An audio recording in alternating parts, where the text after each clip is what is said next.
When people look at maps from 1941, especially those dark shaded maps showing German control spreading across Europe, it creates a powerful illusion. The borders look massive. The arrows point east and west. It feels as if Germany was unstoppable, as if the world stood just one step away from falling under Nazi rule. But when history is examined carefully, it tells a very different story. Germany was never close to conquering the world. It was just a propaganda and drama. What Germany achieved was dramatic, fast, and very, very terrifying. To understand this properly, it's important to separate perception from reality. Germany appeared dominant early in the war because of speed and coordination, not because it possessed unlimited power. Blitzkrieg worked brilliantly against unprepared or politically divided opponents, especially in Europe, where borders were close and reaction times were slow. Blitzkrieg means an intense military campaign intended to bring about a swift victory in a very short period of time. So as a result, Poland fell quickly. France collapsed shockingly fast. Smaller nations had little chance of resisting a modern, mechanized assault. But none of this meant Germany had the capacity to rule the world. It meant Germany was excellent at winning short, intense campaigns under very specific conditions. At its core, Germany was a medium-sized industrial nation with serious limitations. It did not possess the population and global reach necessary to fight a prolonged war against multiple superpowers at the same time. Yet that is exactly what it attempted to do.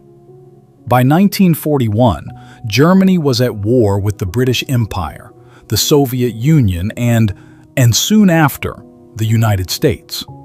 These were not just enemies, they were the three largest industrial and military powers on Earth. No matter how skilled the German army was, no matter how advanced its tactics appeared, this imbalance alone made global conquest impossible for Germany. So one of the biggest myths about the German war machine is that it was fully mechanized and technologically superior across the board. Movies show endless columns of tanks and armored vehicles rolling across Europe, but the reality was far less glamorous. The majority of German soldiers moved on foot. Logistics relied heavily on horses pulling wagons. Even deep into the war, Germany used millions of horses to move supplies. This was not a modern, fully motorized army capable of sustaining operations across continents. It was a military force stretched thin, dependent on fragile supply chains, and constantly struggling to keep its frontline troops fed, armed, and warm. These weaknesses became brutally clear during the invasion of the Soviet Union. At first, German advances were rapid and very dramatic. Entire Soviet armies were encircled, millions of prisoners were taken. On maps, it looked like a march toward total victory. But behind those front lines, German logistics were collapsing. Roads were poor, railways used different gauges, fuel was scarce, trucks broke down, horses died. The German army was never designed for a long war in the East. It had no realistic plan for sustaining millions of men across vast distances through hostile territory. Even while German propaganda claimed success, commanders on the ground were recording a very different reality. General Fedor von Bock, who led the drive toward Moscow, wrote about troops freezing, starving, and collapsing from exhaustion. These were not the words of an army on the brink of global domination. They were the words of a force already approaching its limits. The failure at Moscow marked a turning point that cannot be overstated. Germany needed quick victories. It needed enemies to fall before its weaknesses became fatal. When Moscow did not fall, the war transformed into exactly what Germany could not afford: a long, grinding conflict of attrition. Beyond land warfare, Germany faced even more severe limitations at sea and in the air. It never possessed a navy capable of challenging global sea power. The British Royal Navy controlled the oceans. Germany could not invade Britain because it lacked the ships to transport and protect an invasion force. Submarines could harass shipping, but they could not win command of the seas.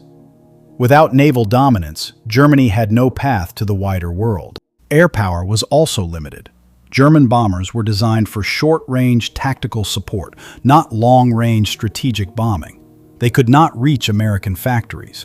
They could not cripple Soviet industry beyond the western regions.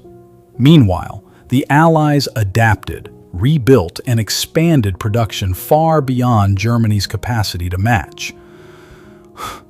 When the United States entered the war, the imbalance became overwhelming.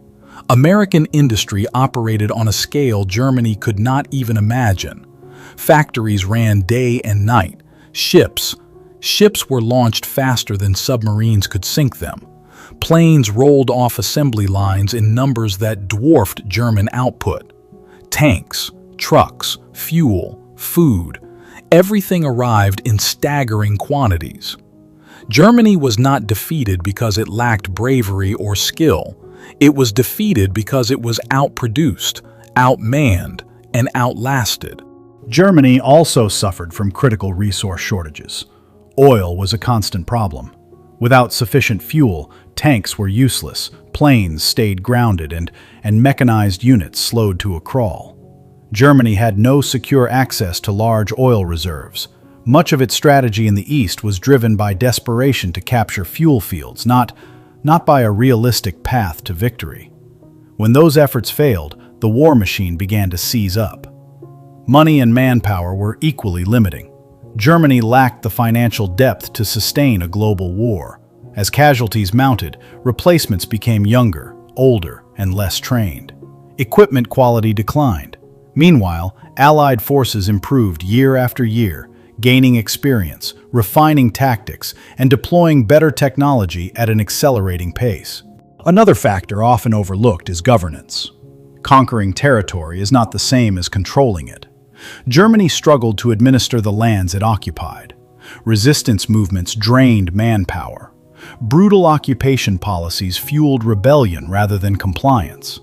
Instead of integrating conquered regions into a stable system, Germany created chaos that consumed resources and weakened its position further.